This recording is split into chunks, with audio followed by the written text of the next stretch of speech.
So the skeleton of the Ahmad Jamal thing is D minor, but it's a spooky version he does. So he plays that for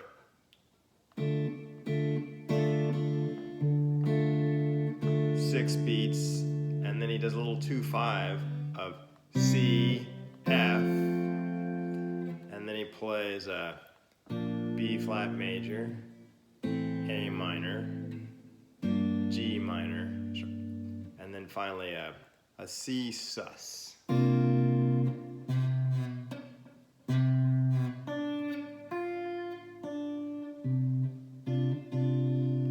Which I'll frequently play up here at the 6th fret.